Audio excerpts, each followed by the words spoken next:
CMR ఇప్పుడు మరింత వైభవంగా విశాలంగా మన ఉప్పల్లో గ్రాండ్ రీఓపెనింగ్ 28 మార్చ్. నమస్తే, వెల్కమ్ టు సుమన్ టీవీ. నేను విష్ణు. ప్రస్తుతంతో పాటు ప్రముఖ certified financial planner Ram Prasad గారు ఉన్నారు. వారితో మాట్లాడదాం. సార్ నమస్తే. సార్ రామ్ ప్రసాద్ గారు. నమస్తే. రామ్ ప్రసాద్ గారు, నిన్న రంగమార్తాండ సినిమా చూశాను. మన ప్రకాష్ రాజ్ గారు, రమ్యకృష్ణ గారు దాంట్లో లీడ్ రోల్స్ చేశారు. అయితే ఆయన సినిమాలో రిటైర్మెంట్ ప్రకటిస్తారు. ఆయన పెద్ద స్టేజ్ ఆర్టిస్ట్ అనమాట. రంగమార్తాండ అనే క్యారెక్టర్ సినిమాలో పెద్ద స్టేజ్ ఆర్టిస్టు. సరే, ఆయన రిటైర్మెంట్ ప్రకటించి తర్వాత శేష జీవితం ఇంట్లో పిల్లలతో గడపదాం అనుకుంటాడు సార్. ఆ తర్వాత ఆయన రిటైర్మెంట్ ప్రకటించి ఇంట్లో ఉండి మొదలుపెట్టిన దగ్గర నుంచి నిజంగా ఆయన పడే కష్టాలు వర్ణనాతీతం సార్. అంటే రిటైర్మెంట్ తర్వాత పెద్దవాళ్ళ పరిస్థితి ఇంత దారుణంగా ఉంటుందా అనేది ఆ సినిమా చూస్తున్నంతసేపు అంటే చాలా ఎమోషనల్గా ఫీల్ అయ్యారు ఆడియన్స్ అందరూ. ఎందుకంటే ఆయన రిటైర్మెంట్ తీసుకున్న వెంటనే ఆయనకున్న ప్రాపర్టీస్ అంతా ఆయన పిల్లలకి ఇచ్చేస్తాడు. అంటే పిల్లలు హ్యాపీగా ఫీల్ అవుతారు కదా, ముందుగా ఇచ్చేస్తే అన్న భావంతో ఇచ్చేస్తాడు. ఆ తర్వాత నిజంగా భయంకరమైన కష్టాలు ఫేస్ చేస్తారనమాట ఆ సినిమాలో. నిజంగా అనిపించింది, అమ్మో రిటైర్మెంట్ తర్వాత ఇలాంటి కష్టాలు ఇలాంటి బాధలు ఉండకూడదురా బాబు అనిపించింది. ఏంటి అసలు రిటైర్మెంట్ తర్వాత మనం లైఫ్ని ఎలా ప్లాన్ చేసుకోవాలి అంటారు? రిటైర్మెంట్ అనేది ముందుగా ఊహించుకోవాలి. అసలు రిటైర్మెంట్ తర్వాత నేనేం చేస్తాను, రోజంతా ఖాళీగా ఉంటే నేనేం చేస్తాను, అదే కదా రిటైర్మెంట్ అంటే కదా. ఎవరి మీద ఆధారపడకుండా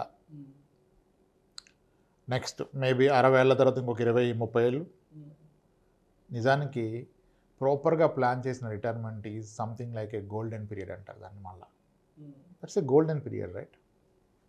ఎప్పుడు మీ రిటైర్మెంట్ గురించిన ఆలోచన మీకుండి మీరంటూ ఒక స్వశక్తిగా బ్రతకలిగినప్పుడు, అంటే అన్నిటికీ డబ్బే కదండి, మీకంటూ ఒక cash flow, nothing but pension ఉన్నప్పుడు. అవునవును. అయితే చాలామందికి ఈ రిటైర్మెంట్ అనే గోల్ కానీ రిటైర్మెంట్ అనే డిస్కషన్ కానీ వస్తే చాలా దూరంలో ఉంది, మనకి సంబంధం లేనిది అని అనిపిస్తుంది. ఇప్పుడే ఏం అవసరం, నాకు 35 కదా 40 కదా, అప్పుడే కొంపలే మునిగిపోయి నా రిటైర్మెంట్ గురించి ఆలోచించడానికి. ఎస్.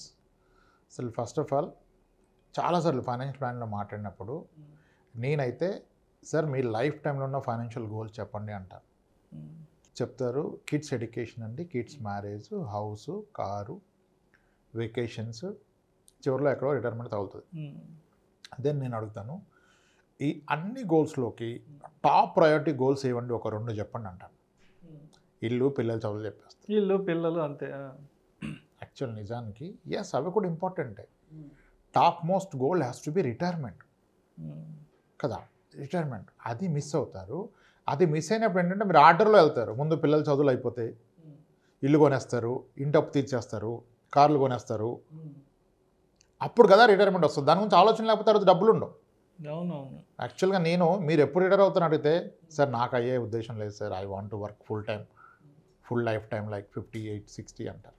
ఎప్పుడు 30స్లో ఉన్నవాళ్ళు. 40, 45స్లో ఉన్న వాళ్ళతో మాట్లాడినప్పుడు సార్ రిటైర్మెంట్ ప్లానింగ్ అంటే ప్లీజ్ సార్ అదేదో చెప్పండి సార్, త్వరగా అవ్వాలని సార్, ఇంకా చేయలేను సార్ అంటారు. ఈ రియలైజేషన్ 40 క్రాస్ అయ్యాక వస్తాయి.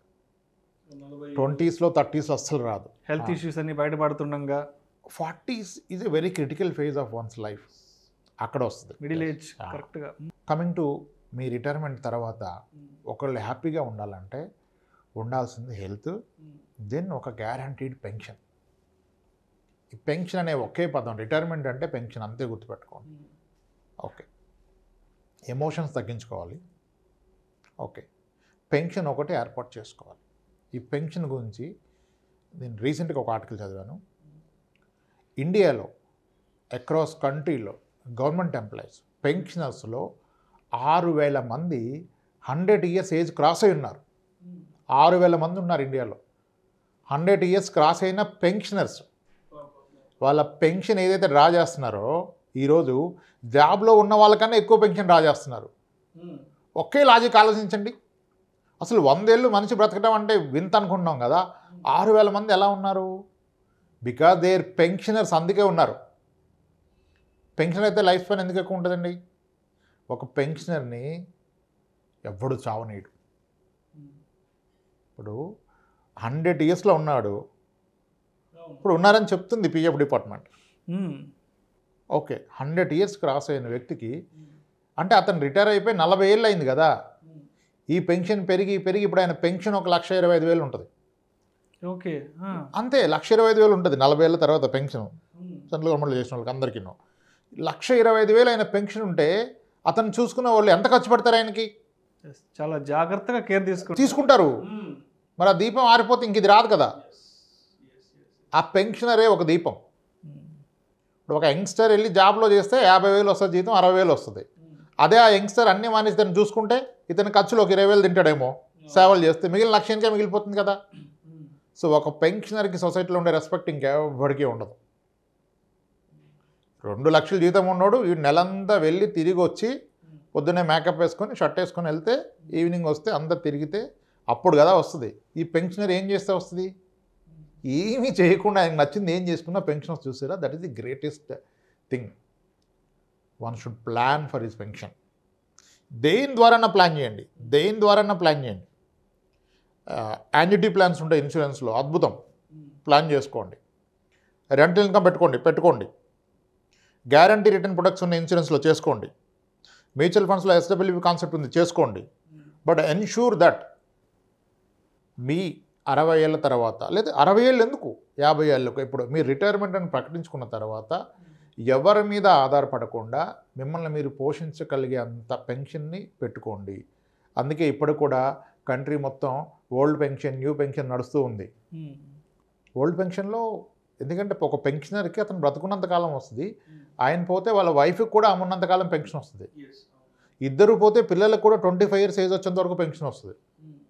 ఇక అంతకంటే భద్రత ఏముంటుంది ఎవరికైనా. అందుకనే పెన్షన్ ఉన్న వ్యక్తికి సొసైటీలో విపరీతమైన రెస్పెక్ట్ ఉంటుంది. నేను చాలామందిని కలిశాను పెన్షనర్స్ని. మీరు అన్నట్టుగా చాలా ఎమోషనల్ అయిపోతాం కొన్నిసార్లు. ఇందాక మీరు మోగు గురించి చెప్పారు కదా, ఒక పెన్షనర్ వచ్చాడు నా దగ్గరికి, 60,000 ప్లస్ పెన్షన్ వస్తుంది. 2 అబ్బాయిలు, ఒక అబ్బాయి సెటిల్ అవ్వాలి. ఒకరు సెటిల్ అయ్యారు, ఒకరు సెటిల్ అవ్వలేదు. ఆయనకి పిల్లలు ఉన్నారు. ఈయన పెన్షన్ నుంచి డబ్బులు తీసి ఆయన పిల్లలకి ఇన్వెస్ట్ చేస్తున్నాడు. Greatest thing. 68 ఇయర్స్ ఆయనకి.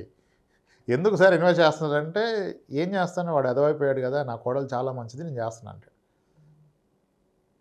ఓకే, అసలు మీ ఖర్చులు ఏంటంటే, నాకేం ఖర్చులు ఉండవండి, నేను ఉంటున్న ఇల్లు అది నేనే ఉంచుకున్నాను, ఇంకా నాకు వచ్చే రెంట్ సరిపోద్ది, 60,000 పిల్లల గురించి చేస్తున్నా అంటాడు. ఇంకా మాట్లాడాలంటే నేను డీటెయిల్గా మాట్లాడతా, నాకు చాలా ఇంట్రెస్ట్ అంటే రిటైర్డ్ పీపుల్ ఎక్స్పీరియన్స్ తెలుసుకోవడానికి. అంతకంటే గ్రేట్ ఎక్స్పీరియన్స్ ఎక్కడ రాదు కదా.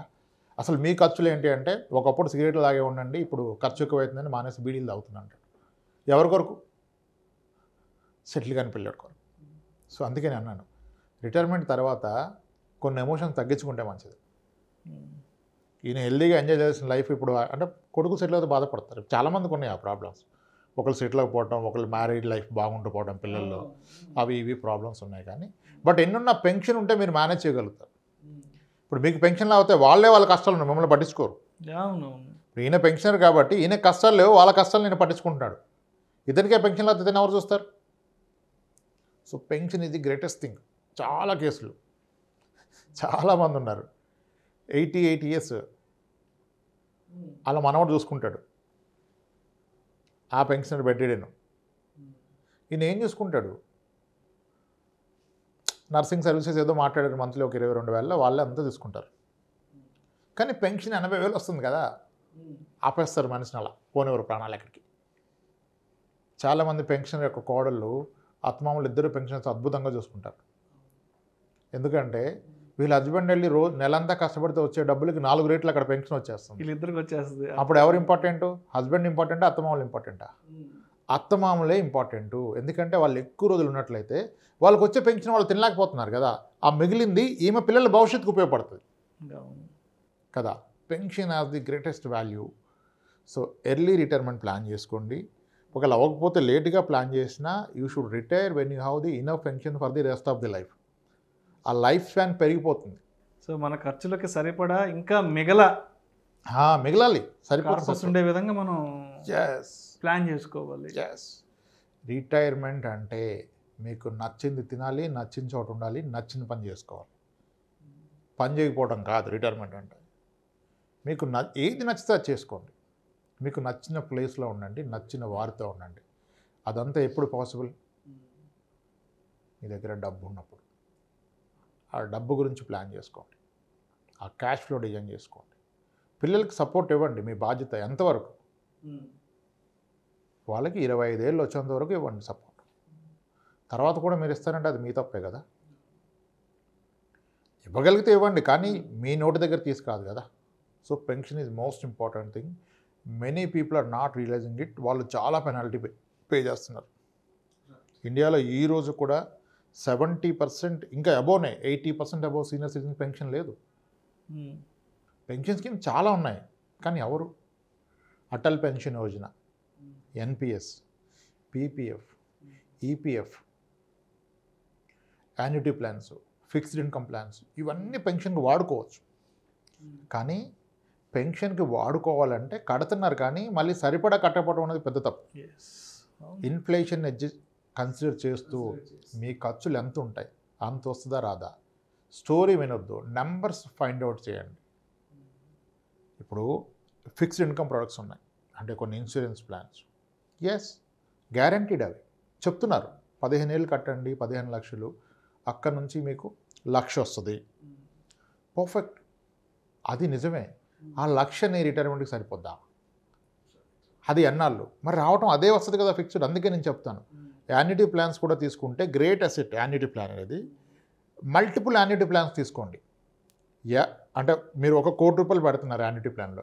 యాన్యుటీలు టిపికల్గా ఎలా ఉంటాయంటే మీరు కట్టిన వెంటనే మీకు పెన్షన్ స్టార్ట్ అవుద్ది, లైఫ్ లాంగ్ అదే పెన్షన్ వస్తుంది.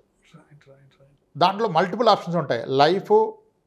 లైఫ్ ఆఫ్టర్ వైఫ్కి, ఇద్దరు లైఫ్ తర్వాత ఇంకేమి రాకుండా, లేదా ఒకరి లైఫ్కి ఏమన్నా అయితే లంసం, అట్లా మల్టిపుల్ ఒక 15 వెరైటీస్ ఉన్నాయి. సో ఎట్టి పరిస్థితుల్లో ఆస్తులు మిగలకుండా తింటాం పెట్టుకోండి, అదే రిటైర్మెంట్. ఎందుకంటే మీరు ఆస్తులు కూడబెట్టారనుకోండి, ఫిజికల్ అసెట్స్ కూడబెడితే it is guaranteed that you are going to die rich. రిచ్గా చనిపోతారు. రిచ్గా జీవించడానికి ట్రై చేయండి. ఇప్పుడు మీరు ఆస్తులే కనుక కూడబెడితే మీ వారసులకు ఏమనిపిస్తుంది? ఈ ఆస్తులు నావే అని చెప్పుకుంటారు కదా. అంటే అప్పుడు ఇంకా అది ఎలా ఉంటుందో, వాళ్ళ ఆలోచన ఎలా ఉంటుందో ఆలోచించుకోండి.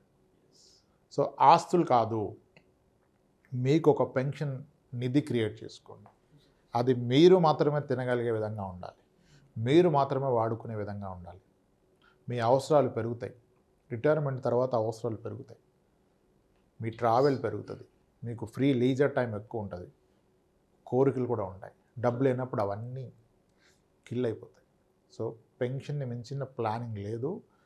20స్లోనే పెన్షన్ గురించి ఒక ఆలోచన. అంటే సింపుల్గా వన్ వర్డ్లో చెప్పాలంటే, మీ మొదటి సంపాదనలో కొంత మొత్తం మీ పెన్షన్ కొరకు వెళ్ళాలి. ఎన్ష్యూర్ దట్ ఎక్కడైనా పెట్టండి, మీ మొదటి శాలరీ నుంచి కొంత భాగాన్ని మీ పెన్షన్ కొరకు పెడితే then only will have this golden days in your life. లేదంటే అవి చాలా టఫ్ డేస్ అవుతాయి. ఒక్కసారి ఊహించుకోండి. ఎందుకంటే సినిమాలో ప్రకాష్ రాజ్, రమ్యకృష్ణ వాళ్ళు రిటైర్మెంట్ తీసుకున్న తర్వాత ఎటువంటి బాధలు ఉంటాయో నిజంగా ఒక్కసారి ఆ సినిమా కూడా చూస్తే డెఫినెట్గా ప్రతి ఒక్కరు కూడా రిలీజ్ అవుతారు. ఎందుకంటే అది రిటైర్మెంట్ తర్వాత పిల్లలకి ఆస్తులు ఇచ్చేయడం, వాళ్ళు ఏదో హ్యాపీగా ఫీల్ అవుతారని చెప్పేసి, దాని తర్వాత వాళ్ళు పడ్డ కష్టాలు. సో ఇలా సినిమాలో కష్టాలే కాకుండా నిజ జీవితంలో కూడా ఇలాంటి కష్టాలు పడకుండా ఉండాలి అంటే రిటైర్మెంట్ని చాలా ఎర్లీగా ప్లాన్ చేసుకోవాలి. ఒక 25 సంవత్సరాలకు ముందో, ఓ 30 సంవత్సరాలకు ముందో ప్లాన్ చేసుకోవాలంటారు. చేసుకోవాలి. ఇంతకుముందు కూడా చెప్పాం, ఎంతవరకు బియాండ్ అ పాయింట్. ఒక వయసు వచ్చాక ప్రేమను కొనుక్కోవాలండి. ప్రేమ రాదు పిల్లల నుంచి మీ దాకా, అది మీరు కొనుక్కోవాలి. ఆ కొనుక్కోవడం ఎలాగంటే ఒక్కసారి కోట్ల ఆశిస్తే రాదు, రెగ్యులర్గా గిఫ్టుల రూపంలో ఇస్తూ ఉంటే వస్తుంది. ఒకేసారి మీరు 3 కోట్లు రాసిస్తే ఇంకేముంటుంది? ఏముండదు. మీరు ఎవ్రీ ఇయర్ ఒక 3 lakhs ఇవ్వండి, ఏ బర్త్డేకో, మ్యారేజ్ యానివర్సరీకో. పిల్లలు ఫీజు కట్టండి, మీ మనవడిది మనవరాలది.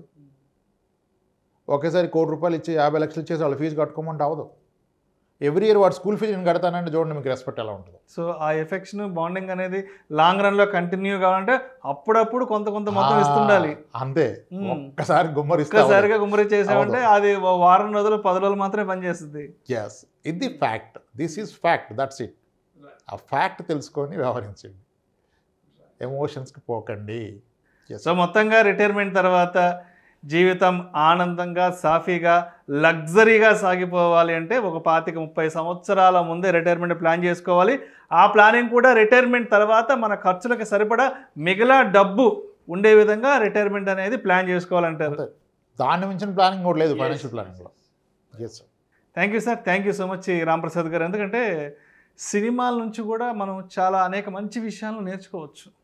సో అలాంటిది ఒక సినిమా ద్వారా కూడా మన లైఫ్లో ఇలాంటివి జరగకూడదు అని మనం ముందుగానే ప్లాన్ చేసుకొని ఆ లైఫ్ హ్యాపీగా సాగిపోవాలంటే ఏం చేయాలి అనే అంశం గురించి ఒక సినిమాను ఉదాహరణగా తీసుకొని మీ విశ్లేషణ చాలా చక్కగా తెలియజేశారు sir. Thank you so much sir. Thanks అండి.